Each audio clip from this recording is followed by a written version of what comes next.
মূলত জাদুর ধরন ব্যক্তিভেদে একেক রকম হয়। একেকজনের ক্ষেত্রে জাদুর প্রভাব একেক রকম হয়। বিয়ে-বন্ধের জাদুতে আক্রান্ত থাকলে কারো ক্ষেত্রে এই প্রভাবটা এমন হয় যে তার কোনো প্রস্তাব আসে না। কারো ক্ষেত্রে আবার প্রভাবটা এমন হয় যে প্রস্তাব আসে ঠিক, আ কিন্তু অ সেই প্রস্তাব সামনে আগায় না। কারো ক্ষেত্রে আগায় কিন্তু বিবাহর তারিখও নির্ধারণ হয়। এমনও হয়েছে যে ৪ বার বিবাহর তারিখ একদম ঠিক। এমনকি বাজার পর্যন্ত হয়েছে কিন্তু সেই বিবাহ ভেঙে গেছে।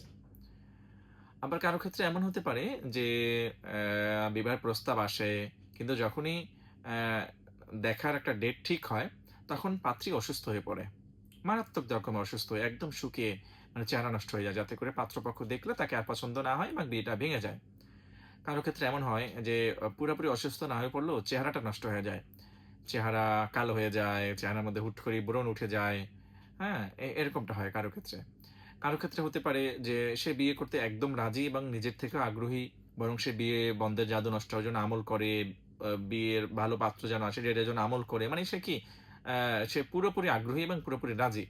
কিন্তু যখনই ফাইনালি বিয়ের পাত্র দেখতে আসবে এরকম একটা ডেট যখন ঠিক হয় যে আগামীকালকে শুক্রবার, আগামীকালকে দেখতে আসবে। আজকে যেটা হয় তার মনের মধ্যে পাত্র নিয়ে প্রচন্ড সন্দেহ হয় যে এই ছেলে ভালো না, এই ছেলে আমাকে ভালোবাসবে না, ভালো রাখবে না, এই ছেলের ক্যারেক্টারের সমস্যা মানে ওয়াসওয়াসা শুরু হয়ে যায়। আবার কারো ক্ষেত্রে হয় নিজে মনে করে যে আমি তো খুবই অসুস্থ। আমি আসলে স্ত্রী হিসেবে হক আদায় করতে পারব না। তাহলে আমার ডিভোর্স হয়ে যাবে। মানে তাহলে আমি এই অবস্থায় আমার বিয়ে করা উচিত হবে না।